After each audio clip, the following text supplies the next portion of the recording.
Hi, everyone. I'm Oliver Basner, your host for Business in Calgary podcast, powered by Sonic Coaching, and delighted today to be sitting with Diamond Fernandes, who's the CEO of the Heartfit Clinic, based out of Calgary. I know you've got multiple locations. The other thing you want to know about Diamond is he's on the cover, the August 2025 cover of Business in Calgary magazine. And the Heartfit Clinic now has 5 locations across Canada. However, it all started here in Calgary with the first one. So welcome, Diamond. Thank you very much. So let's jump right in. I was, as I was thinking about when you were coming in today, one of the thoughts I had was, how did it start? You probably didn't grow up as a kid going, I'm going to start a heart clinic, right? Or a No, heart it fit didn't clinic. happen that way. So I started working with a group of cardiologists here in Calgary at the Lindsay Park Sports Center back then. It Right. was called then. So it was with total cardiology. And I was working with a bunch of cardiologists at the time. And so I'd passed some certifications. And so you end up going into the field of cardiac rehab. Right. And so seeing people after a heart event or, a heart attack or something to that event. And so I watched these people come in, and I was there from 1999 to 2005. So it was an amazing experience. Like, I was in a small office, cardiologists would come in, I would just be a sponge, and I wanted to learn more and more. And what got me into doing that is that my father, he ended up having another heart event. And so he had his first heart attack at, he was 38 years old. I don't So he remember was a young that. man at the time. Yeah.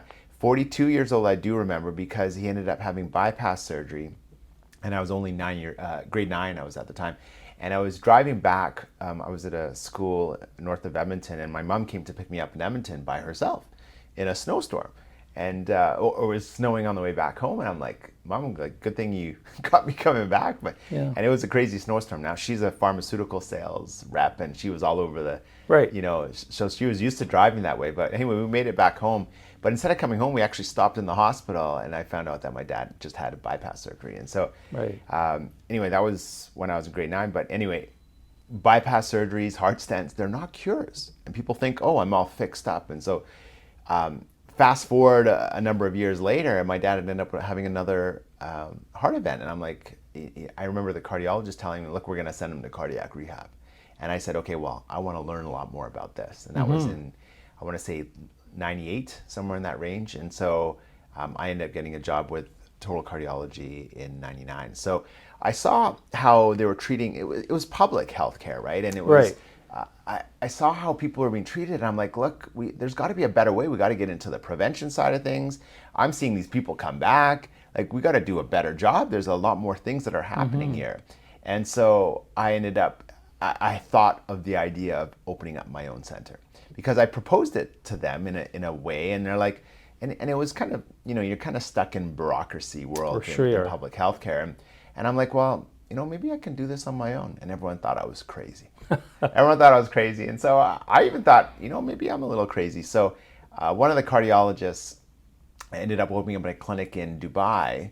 So he asked me, why don't you run that one over there? I did it for a year. I didn't really enjoy living in Dubai at the time there. It was an amazing experience and an amazing city.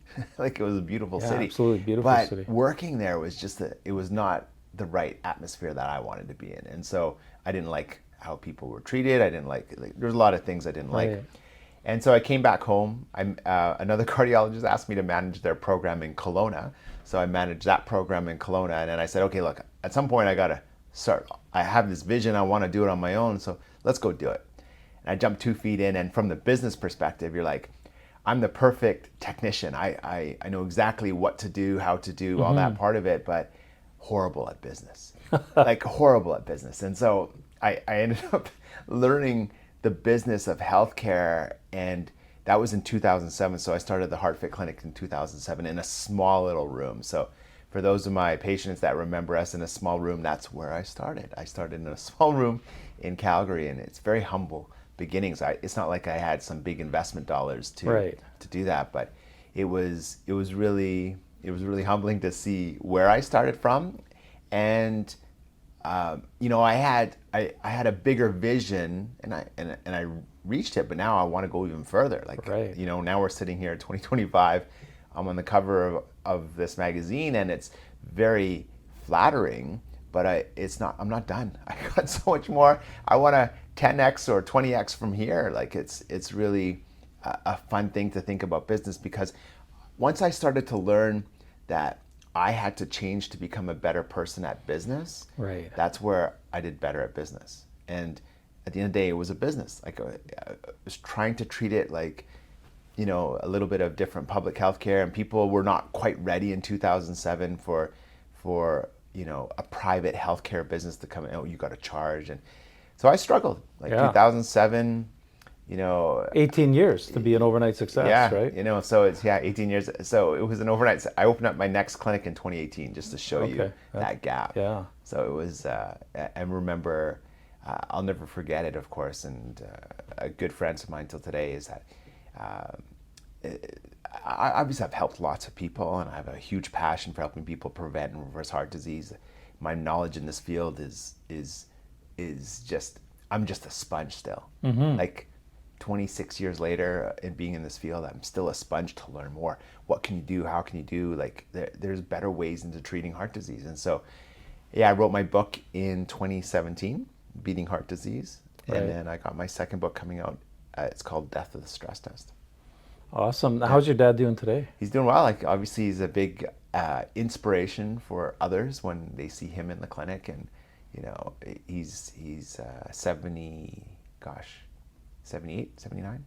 Yeah. Wow. So That's awesome. Yeah. Great story. Yeah. So, well, I love the business part. We'll dig into that in a little bit here, because I mean that's why I do this podcast, right? Is to share kind of those nuggets that you've learned through the School of Hard Knocks. Let's call it what it was, of course, right? Yeah. Over the years, and I'm a firm believer. If you're not viable, if you're not profitable, then you can't serve your clients. You can't expand. You can't share the knowledge, right? So.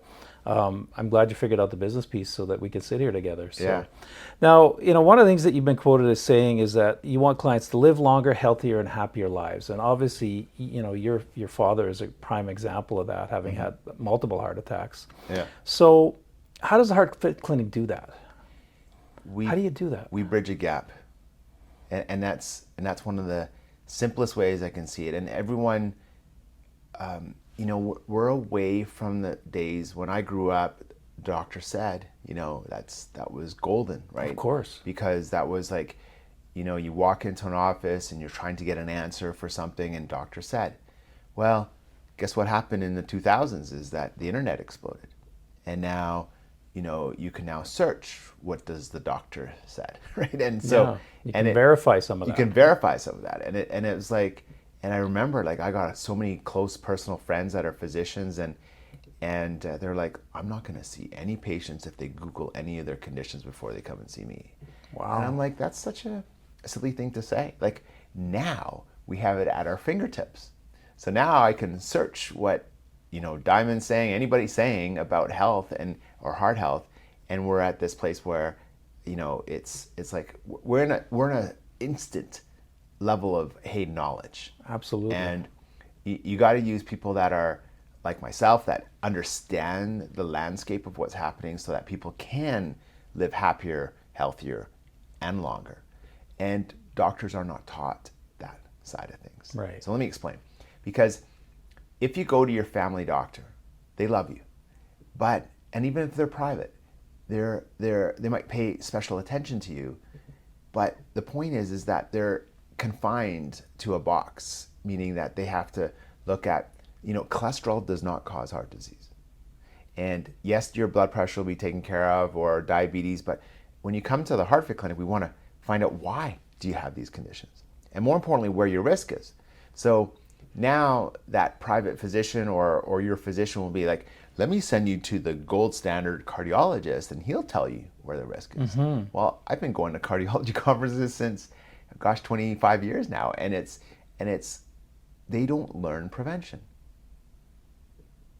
right? It's like, what do you mean they don't learn prevention? I was just going to ask you that. Yeah. What do you mean how is that impossible? They go to school. If you look at how they go to school, you want a cardiologist when you have advanced problems or advanced concerns.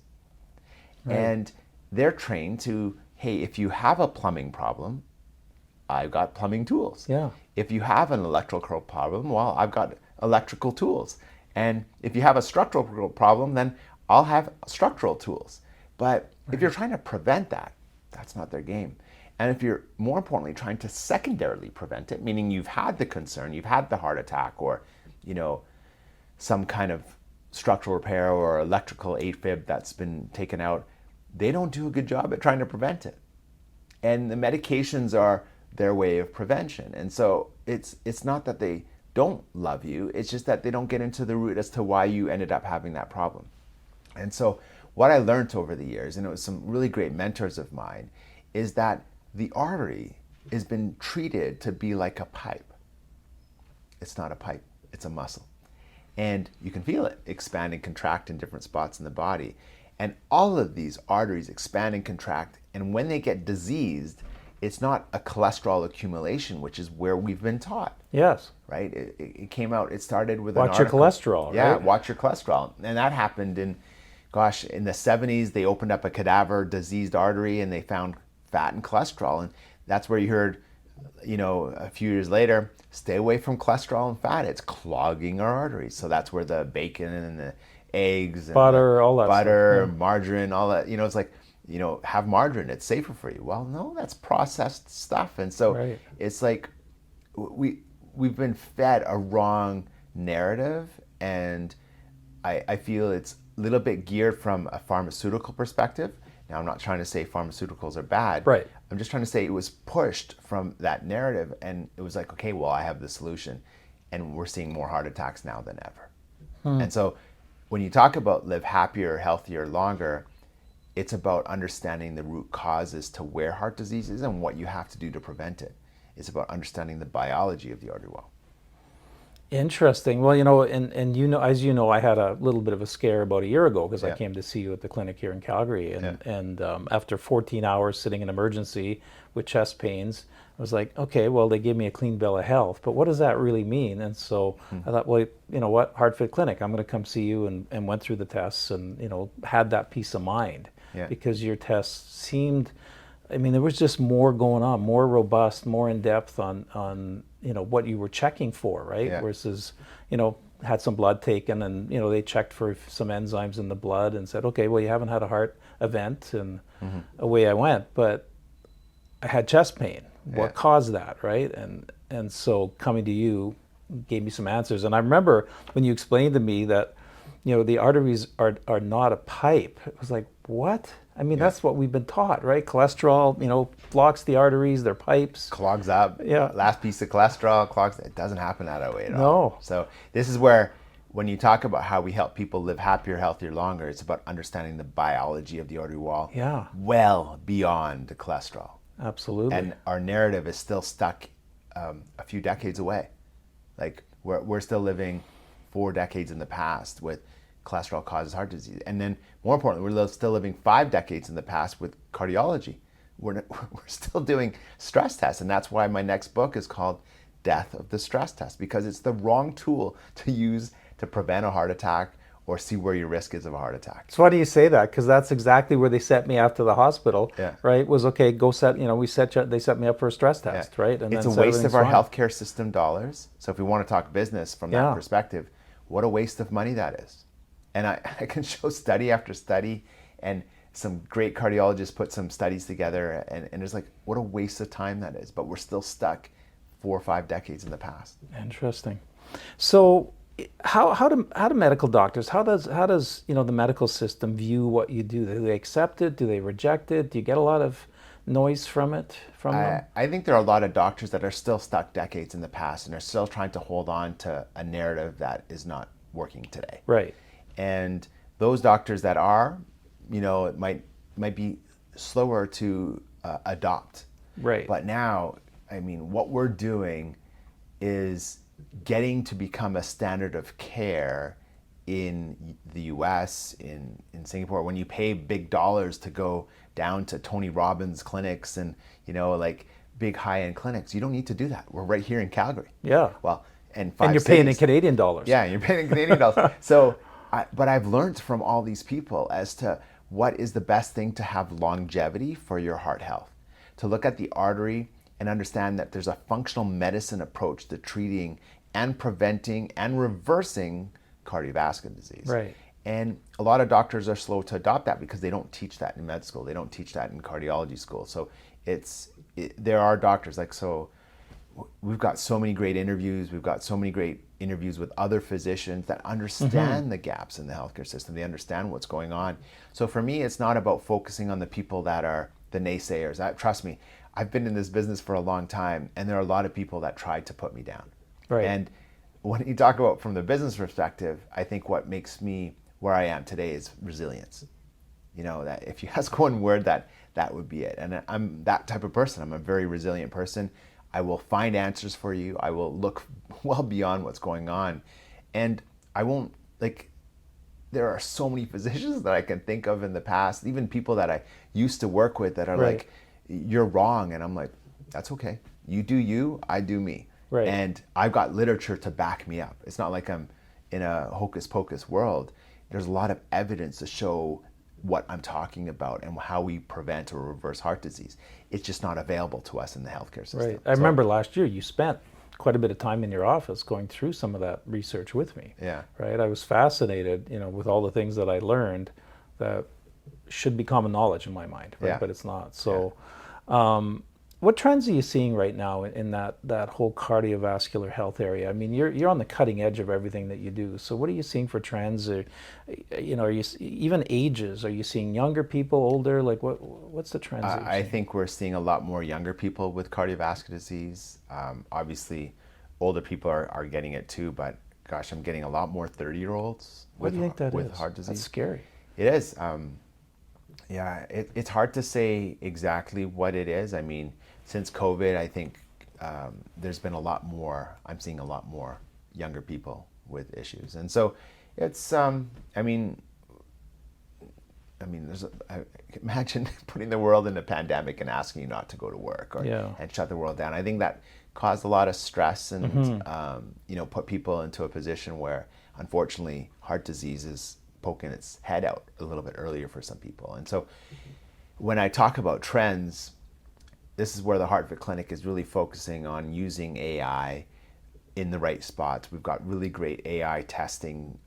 We've got blood work AI testing. We've got AI heart scans that we can see the heart in a way that you're not able to get at your doctor. Right. And it's safe, it's painless, there's no radiation. So where I'm seeing the trends now is to how can we use AI to make healthcare easier? And that's where I want to take the next level of our business. I want to take it to a point where I want to grow multiple clinics. I want to be able to create an ease for other clinics to make it that way for people. Because now I'm looking now beyond my clinics, and I've got bigger visions to be able to help other clinics do the same thing, because it's the new way of healthcare, right? People are looking for better answers. We're in a world where, okay, I can Google something and what Diamond's talking about, I can Google right away. But what's now we're in the world is, hey, I've got a chat GPT that I can ask, and now it's not quite there, but it will be. And it'll be like, well, who is Diamond Fernandes? Well, what does he say? Is he right? Is he wrong? Tell me the rights and wrongs of what he's doing.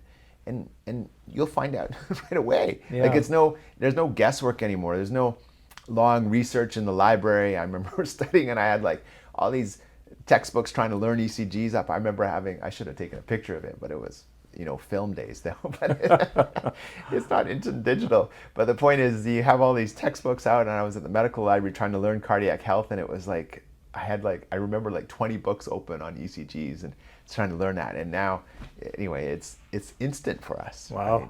So now, can you reverse heart disease? Can you reverse it? Absolutely. If you've got it? Yeah. Really? Yeah. But you have to think of it not like a pipe, because people think of reversing heart disease as scraping out a pipe and unclogging it. Right. It doesn't work that way. So if you understand the biology of the artery wall, that's where it becomes very important, because how we reverse heart disease is that if you put your thumb and finger together and make that kind of A-OK sign, right, that's what the inside of the artery looks like. It's all skin. So how we reverse heart disease is healing that skin. How we reverse heart disease is shrinking the pimple inside that skin by changing the biology of it. And how we reverse heart disease is strengthening the skin over any plaques or pimples so it doesn't pop. Right. The idea is you don't want a plaque to rupture. And think of it like so I put my thumb and finger together, that's all skin. Right. Right? think of it like a pimple on our face. That's how it is. And if a pimple pops, that's a heart attack. We want to always try and prevent that pimple from popping. Interesting. And how we reverse heart disease is a lot different than just going and scraping stuff out. And people like want to know what percent blockage are my arteries. And I'm like, no, that's not what you want to know. And it's a hard concept to change because It is, cardiology, because that's all you hear. Yeah, it's like, well, I need to get an angiogram done to see where the plumbing problem is. And if it's 50%, then I know I have 50% left. No, it doesn't work that way. That plaque, that pimple can pop and rupture, and it doesn't matter. So this is why we're doing the wrong testing, and that's why the purpose of my next book is called Death of the Stress Test. I navigate the whole healthcare system, whether you come to us or not, so you understand all the gaps and the benefits and the risks of all the testing that's available out there to us.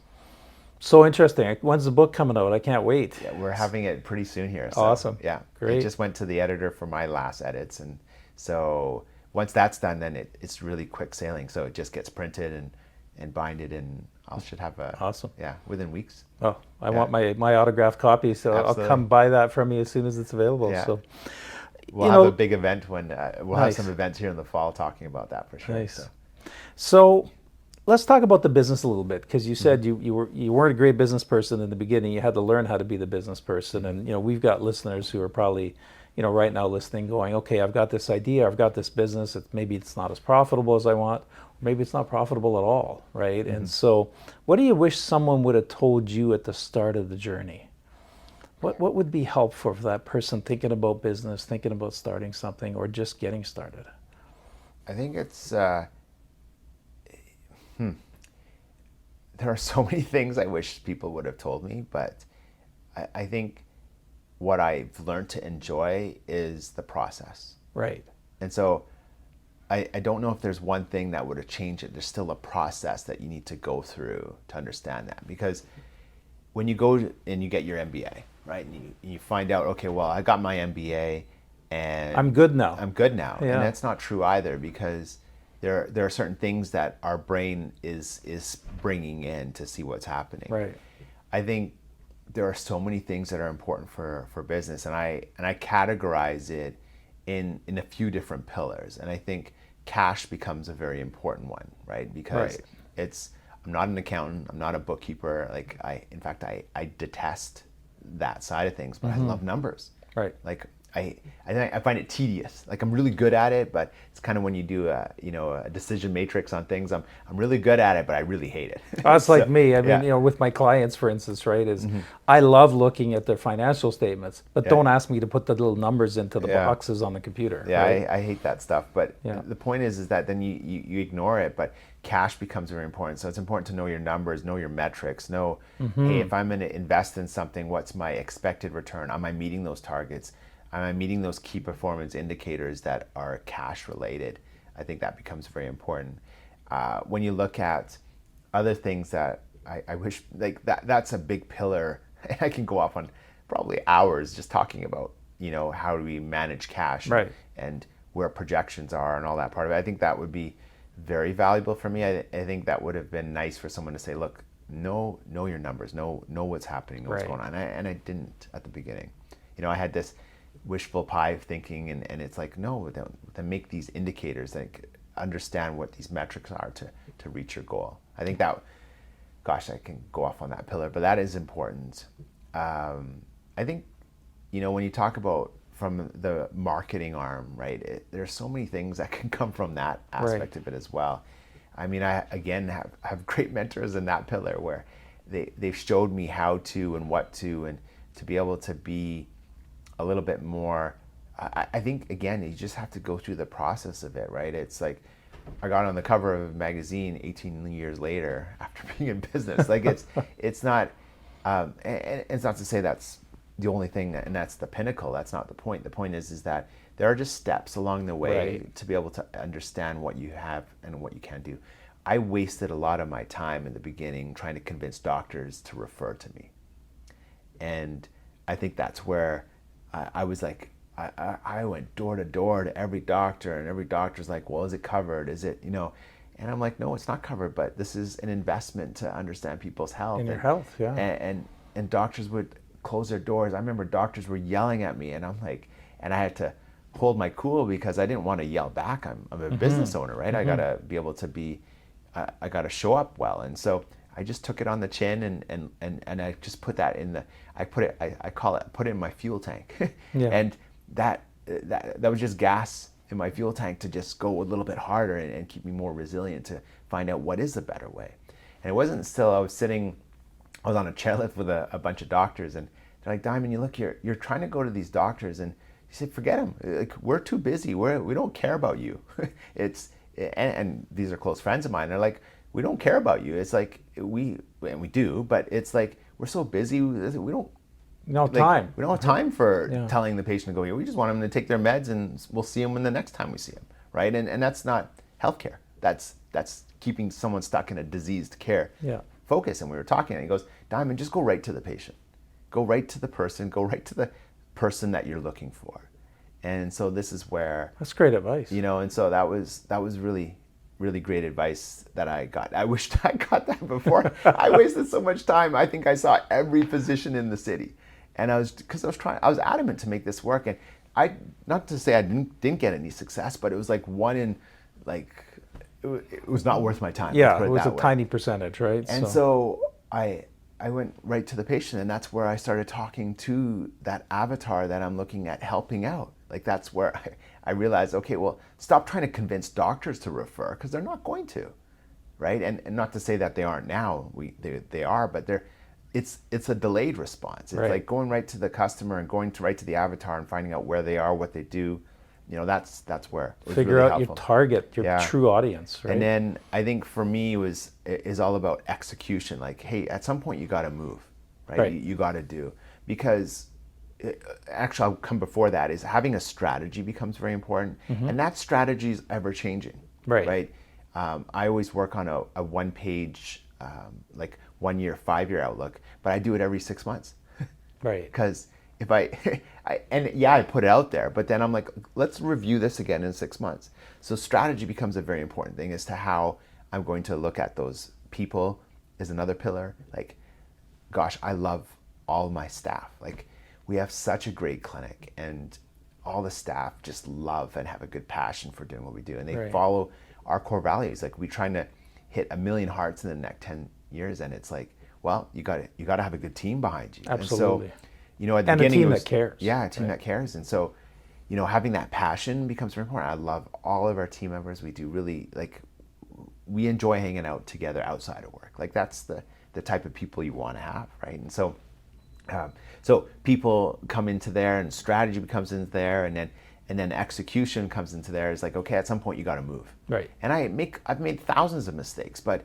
you got to move, right? You gotta write the book. You got to write the first page. From those mistakes, right? And so, there's so many things. I really could talk hours on that, but awesome. I put them into those pillars, and there's things that you can. But you know what I've heard you say a few times since we've been chatting? Resilience, right? So you could have let all those doctors who yelled at you, all those doctors who probably slammed the door on you, even those doctors where you sat in their waiting room and they made you wait for an hour or hours, right?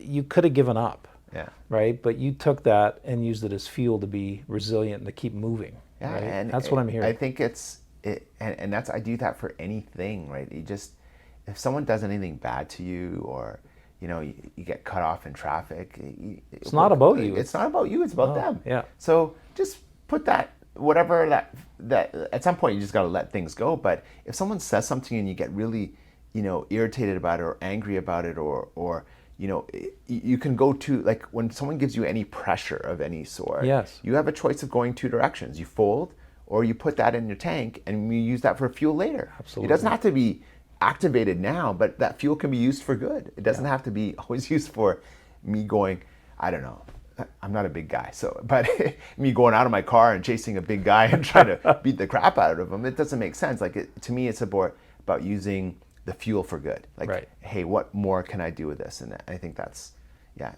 resilience becomes a very important thing. And again, some great mentors of mine, and they're really to the spiritual world, and I think I've learned a lot from them, and it's and these are all people that I've met through my clinic over the years, and it's just, I'm not the best person, but I know I'm going to be better tomorrow. Right. And Well, that's the key. and you reminded me, I mean, the late Dr. Wayne Dyer, Yeah. you know, I remember watching him when he was still alive. I was at one of his events, and he said, you know, what happens when you squeeze an orange? Well, you get orange juice. And Yeah. he said, what happens when you get squeezed, right? Yeah. And that's exactly what you're talking about. You can Yeah. come out angry, you can come out fighting, you can come Yeah. out, you know, go try and beat that guy up who cut be, you off, I or could have you been could let angry it. and started yelling at Totally. people and doctors and say, hey, you know what? I'm right. Well, no, just put that. You're going to get all these no's. And at the end of the day, it's just, you just put that in the fuel tank for later, right? You just put that into the fuel tank for good. Yeah, right? To make it absolutely. like, hey, what more can I do? Like, you know, I had the opportunity to meet Wayne Dyer. I had the opportunity to meet some really very, very high and spiritual people. And it was just like, you learn so much from these people. And it's like, I think that makes you a better person. Right. And I use the same strategy. Like, I've been 26 years in the field of cardiac health. That's a long time. And I still want to learn more. Right? And it's like, because if I think I know it all, where I know a lot of, you know, people out there that are in the healthcare space that claim to know it all. And at some point that puts a ceiling on you. It does. It puts a ceiling on you. And so I think when you end up going through that, I've realized that this is a better way to think, is that, hey, I don't know it all. I know a lot, but I don't know it all. And so I want to keep on learning more. And there's so much more that when you come to healthcare, I go to 4 different conferences a year to learn more. Right. Because it's changing, and sometimes it's repetitive, but I get to learn more. And you hear it differently, and you might remember something you forgot from the last conference. Read a book once, see what you take away from it. Right. Read it like 5 times, see what you take away with it. Right. Excellent. So, you know, our listeners who are out there right now, I mean, you've given some great information, especially around cardiovascular health, heart health. So really appreciate that. Now, if somebody's sitting out there going, I want to know more, or, wow, I didn't know it wasn't a pipe, right? Yeah. Like, what else don't I know? Like, what do they do? How do they get a hold of you? How do they get more information? What's the best way for people to reach out? Yeah, you can go onto our website, heartfit.ca, and know lots of great information. I've got a lot of social out there, like with YouTube. Right. Just Google our clinic, Heartfit Clinic, and you'll see lots of videos on what we talk about. And I mean, I still have to organize all of them because we get a lot of responses to what we can do and what we should do. You know, And read your future book. Yeah, read the future book. But anybody that comes into our clinic, we offer them a free, you know, consultation. So it's an opportunity to understand everybody's individual. Right. Right. Why you come in is different by the next person comes in. You know, we see people that are just trying to prevent a heart attack. We see like a busy CEO or professional is just like, hey, look, I got a busy business to run. I want to make sure I'm good, or like at the end of the day, you only have one heart, and you want to take care of it. And so, and heart disease happens to be one of the leading, jumps back and forth between cancer, but it's the number one preventable disease as well. You don't have to go down that path. And so we see people trying to prevent it. We see people who may have elevated risk factors. So they have, you know, high blood pressure or diabetes or cholesterol. They're taking a pill for something and they think they're okay.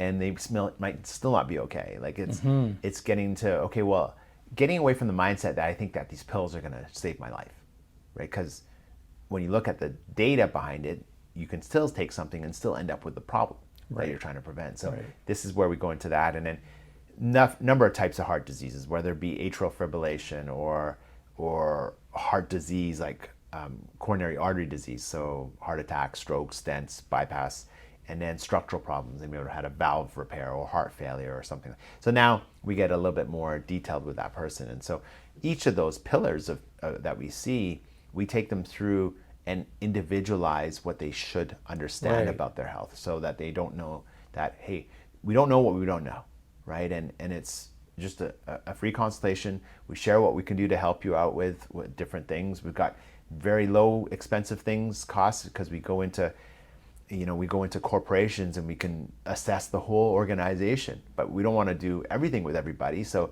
maybe, different parts of the organization get earlier assessment, and maybe executive teams gets a little bit more advanced assessments to understand what's going on, because what is the cost of a heart attack to an organization? And a human. You know, Yeah, it's devastating, love that. right? And it's, or a stroke. And if you can prevent those things, why not? And you don't do it for yourself. You do it for the people that depend on you at home, at work. You know, you got loved ones at home, you got loved ones at work, you know, that people, Even your teams that have families that and that you're looking after. You know, the cost of you not being around is expensive. Right. Right? Even if it's in a disability state, right, where you survive it. So trying to prevent one heart attack would save an organization like crazy amounts of money. And so we can go into an organization and be able to understand what we can do to help people with their health. We've got simple tools to very advanced stuff to be able to help people out.